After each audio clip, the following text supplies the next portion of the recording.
The Savage Family Manifesto. The Manifesto. Let us first introduce ourselves as you, and therefore all these ideas are open to interpretation and change, as long as we as a collective agree. This is an continuing process towards healing. Understanding that this is at the request of our Native brothers and sisters incarcerated, we would like to make a statement. S.A.V.A.G.E is a code of conduct, not a name.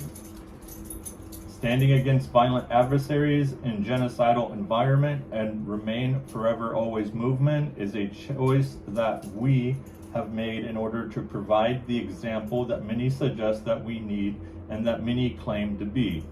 We no longer have time to discuss decolonization only. We must become decolonized, even if at an individual level, in order to provide the proof that it can be possible to free ourselves from the ideologies and actions that keep us enslaved, colonized. As an instrumental youth in our struggle once suggested, we need to stop just talking about it, we need to be about it. Within the context of the ideas that follow, we would like to state that the term Native is also open to one's interpretation. Bloodline does not secure an individual's place as a Native. We understand that at some point, people who are causing harm to their communities and completely disregard our original teachings as Natives and or are unwilling to work towards an understanding of who we are as Natives at some point ceases to be Native and must be dealt with in order to keep the collective safe and healthy. We are not functioning as ourselves, but as each other and as our people that we come from. Many people have questioned the ideas that follow as a purpose to try and change or preach to people. We have to come to an understanding that for some strange reason, only those that suggest ideas that are positive in nature, meaning that the ideas are not based on individualism or manipulation, deception, lies to others for personal benefit, are questioned as preaching to others. The question that we have to ask is, what is the difference in those that speak on negativity? Are they then not preaching as well? They're only preaching for the means of their own personal prosperity. So if we speak on community healing through the means of ridding ourselves of ideas and actions that are detrimental to community as a whole, then we are preachers as opposed to those that maintain the idea of individualism and community manipulation for personal reasons. We are not trying to change or preach to anyone, only offer an alternative to the abundance of ideas that continue in our communities that teach us to continue the self toward the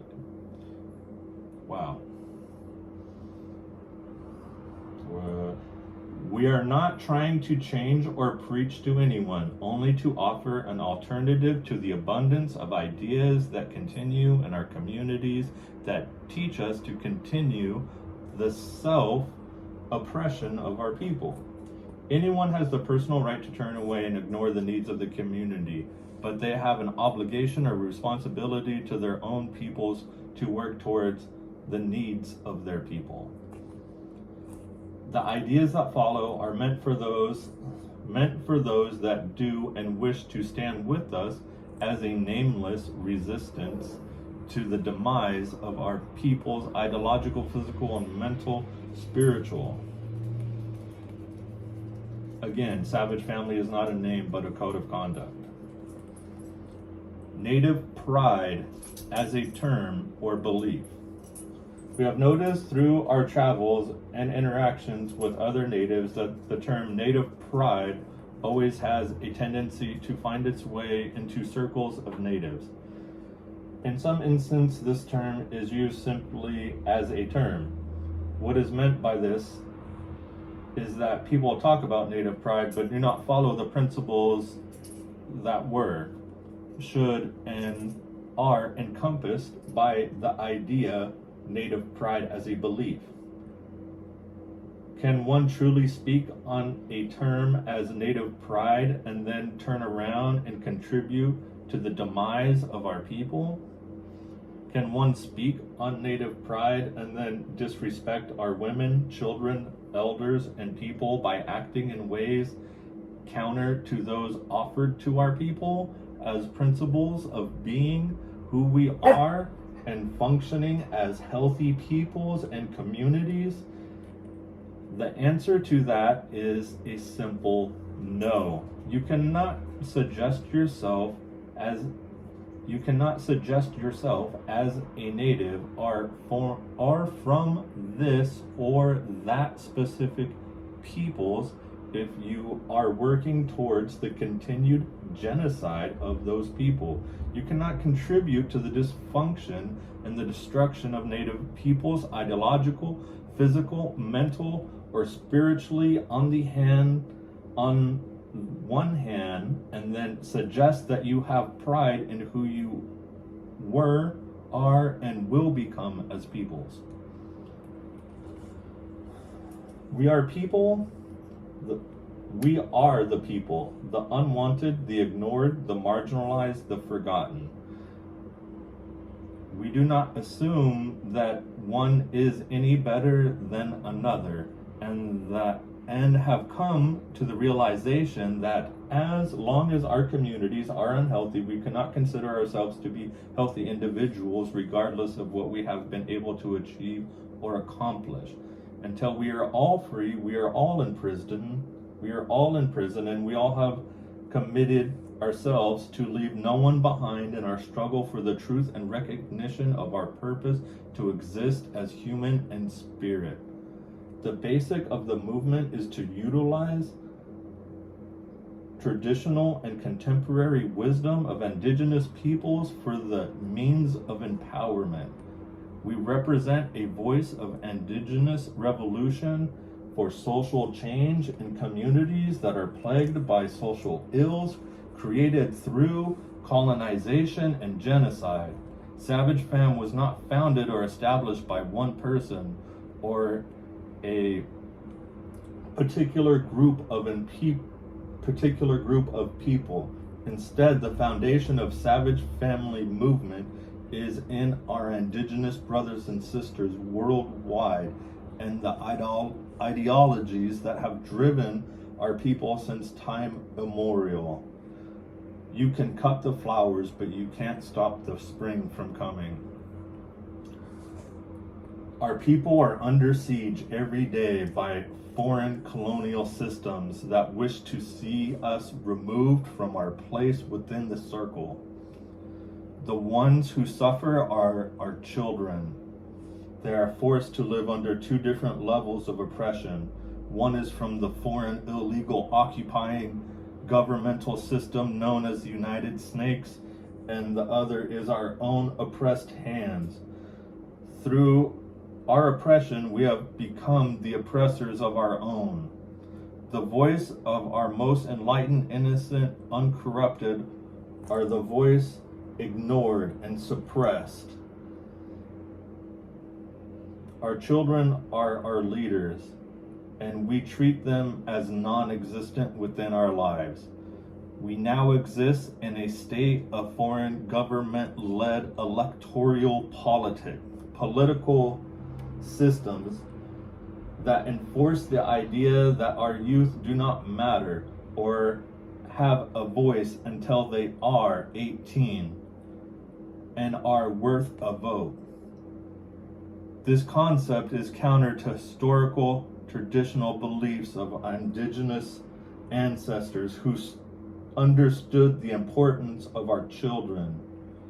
What has come to pass is youth filled with internalized, externalized violence. We have forced them to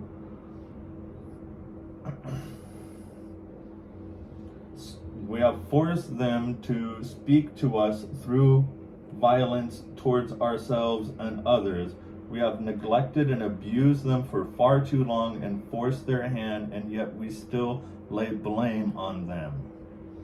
We believe youth possess knowledge and power of our people and contemporary problems that we are faced with, and acknowledge and wisdom on how to deal with these issues.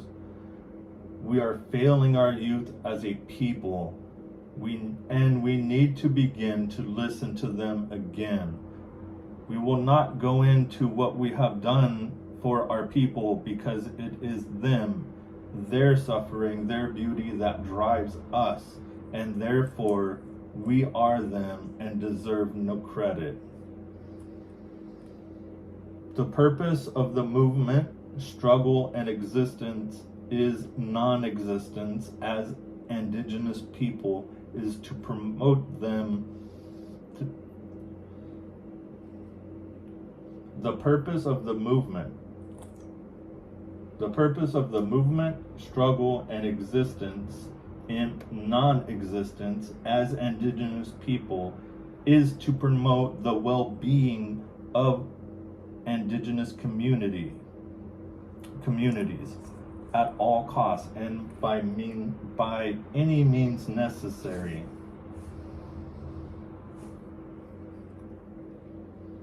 One of the most important aspects of our current situation is accountability. We need to become accountable for the fact that we have and are failing our past and our future. We possess capabilities and opportunities that our ancestors did not have. We need to realize that we are creating environments for our youth that are hostile, violent, and altogether unhealthy, which is indicated in the contemporary issues that we are faced with. We need to begin functioning in manners that are to create a path of empowerment for our future generations.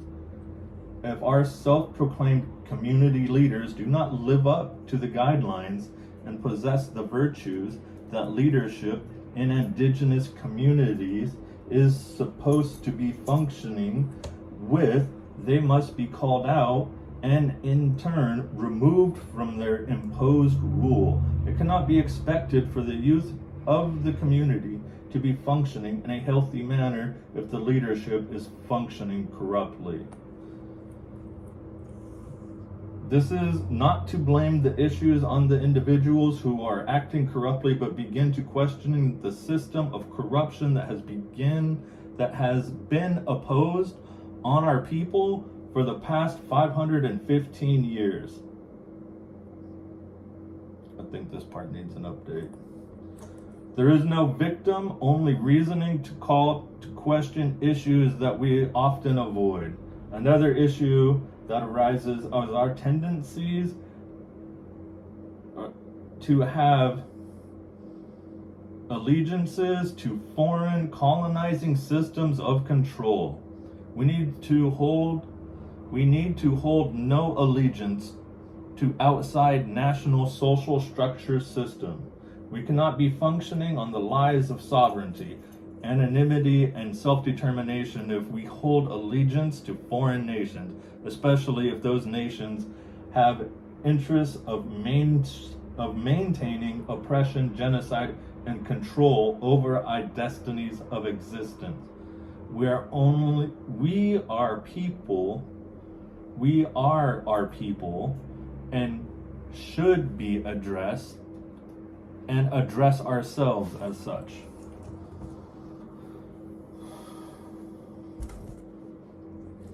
Along with the issues of allegiances, there are problems that arise in our understanding the movement or the struggle towards our liberation from the foreign colonial control and genocide.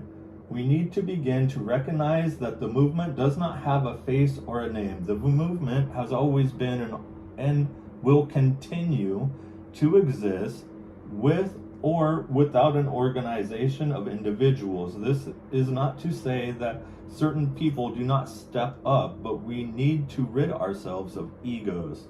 We need to also alleviate the issue of infighting.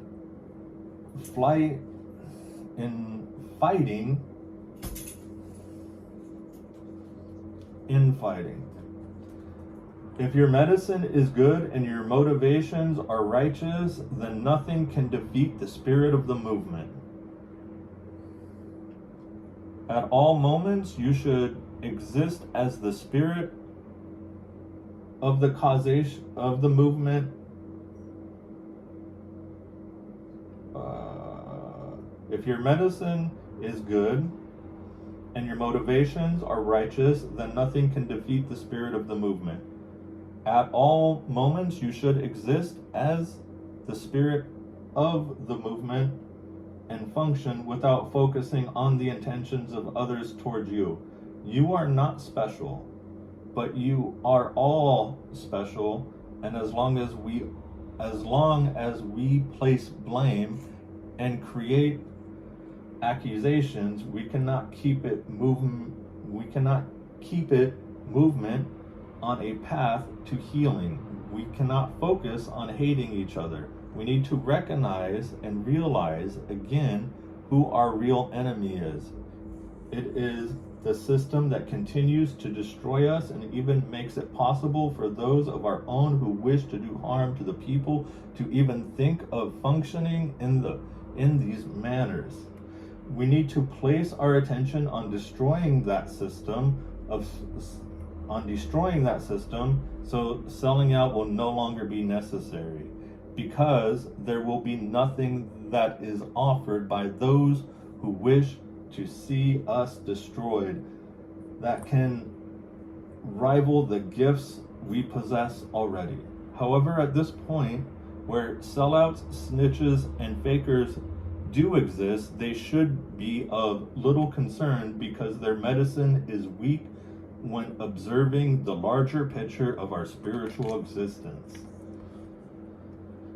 The importance of being a part of this named faceless movement is to first recognize the similarities in our non-existence. Our non-existent existence.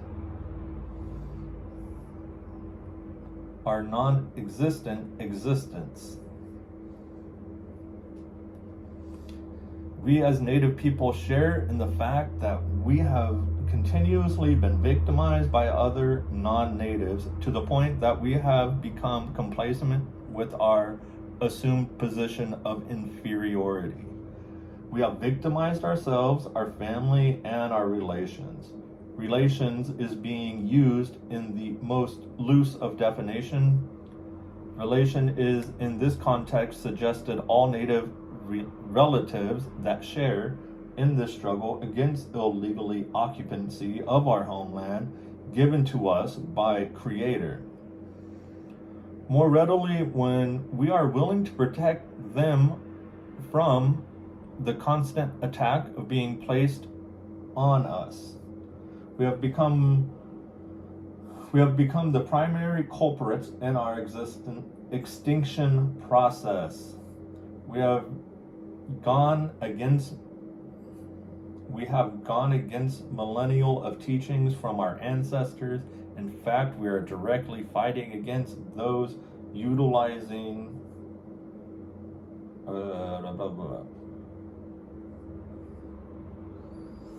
In fact, we are directly fighting against those teachings, and therefore we are fighting against our ancestors and the spirit of who we are, and we are now working for the very people and ideas that wish to see us dead by utilizing their tactics of annihilation against our people.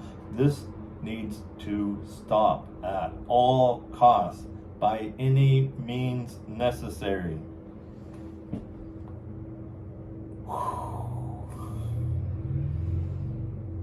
Understanding of higher grounds of struggle, Savage family. Higher grounds of struggle represents our struggle to rise above the situation that we are faced with. As Native people, we are forgotten about. We have become foreigners in our own homeland. Everyone seeks out social justice, be it Black, Latino, Asian, white, or other, only utilizing Native when we are needed and not vice versa. The fact is that we are living in an illegally occupied territory due to the breaking of 371 ratified treaties, leaving them null and void, and therefore useless in terms of occupancy of non-native unless native allow it. Non-natives unless natives allow it. Natives have allowed way too much up to this point. As a great native historian by the name of Vin DeLorean Jr. suggests, natives have been too polite. The politeness needs to stop. We have and continue to be treated far too disrespectfully to just stand by and watch as we are murdered and kill ourselves. S.A.V.A.G.E, standing against violent adversaries and genocidal environments, forever always movement. Savage of the woods, as our ancestors lived. Family. In this instance, family suggests the natives that share in the struggle, even natives that we disagree with. We have understood that it is the history that we have been faced with, a history of genocide. It has led many of our people to become backwards in their thoughts and actions. We must continue to work first and then take steps that may be needed once we have an understanding of ourselves again. As natives, we must remember that we are not inferior. The death of natives come at the hand of deception and lies. We were too honest of people. The European man feared our peoples and therefore created lies of treaties so that we would not go to war. This is why many treaties are treaties of peace. They then waited until our numbers were reduced by disease, oftentimes given as a form of biological warfare, before they became willing to go to war. Even with superior technology of weaponry, natives still won many of the battles and had a death rate of 1 to every 13 European. These are facts. We come from warriors that would hold off hundreds and thousands of European American soldiers with only a handful, and were willing to die behind the honor and spirit of who we are. It is not until our own began to sell our own out that we become weak enough to be suppressed on reservations. We have not been conquered.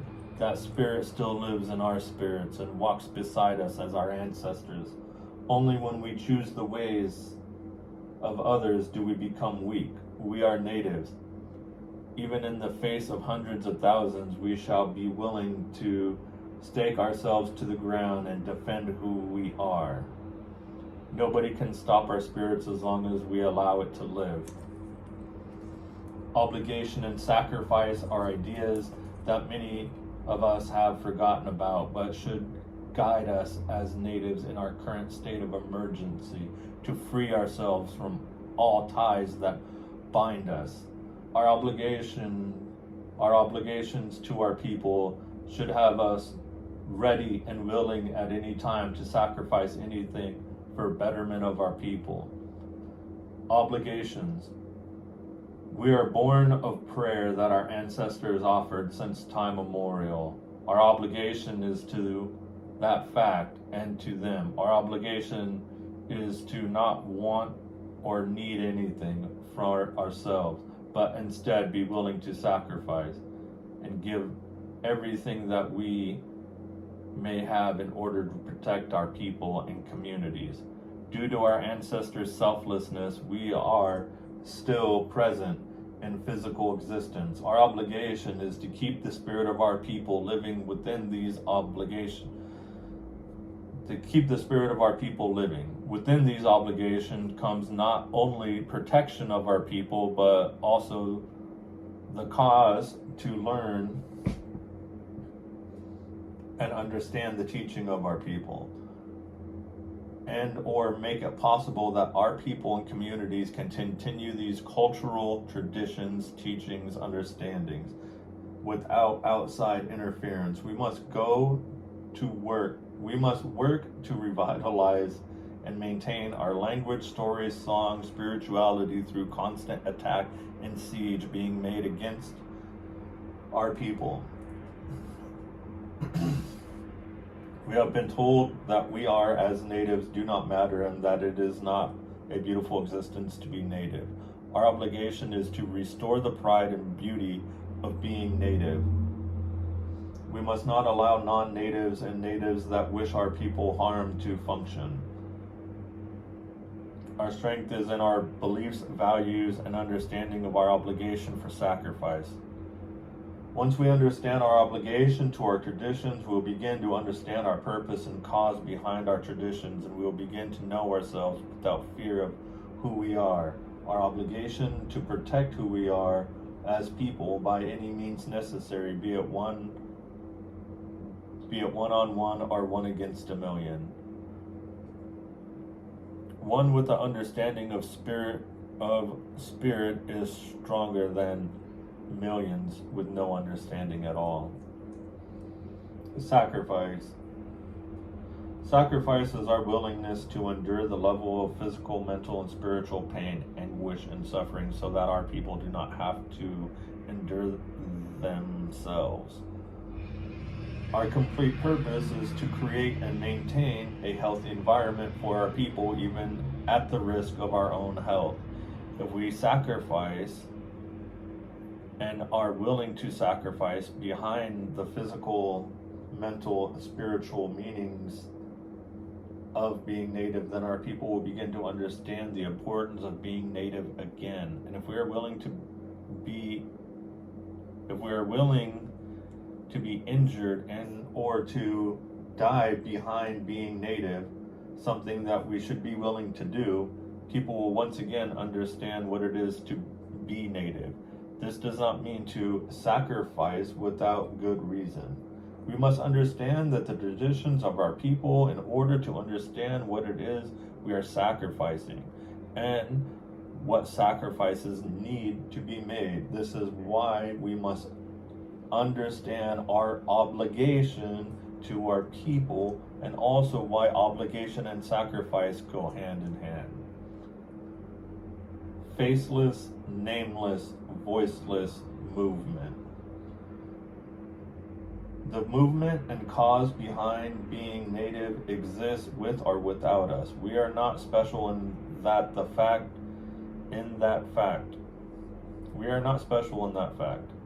In this case, H.G.S. S.A.V.A.G.E has been utilized to add structure to the piece of the movement that is in disarray at this moment. But we finally understand that these ideas that we offer are not our own, but have existed with our people since time immemorial. There is no individual face, name, or voice that can sum up our struggle to be free of genocide. We cover up our faces to remind ourselves that we are each other, that every one of us is both insignificant and significant at the same time. Insignificant as an individual, but significant as a family. We are a number of different Native peoples represented within S.A.V.A.G.E family, and therefore we are nameless beyond the idea of who we are. Until we can understand who we are,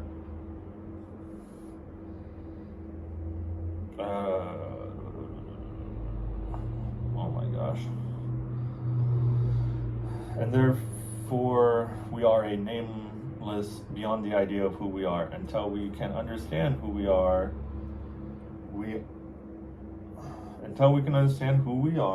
are we willing Are we will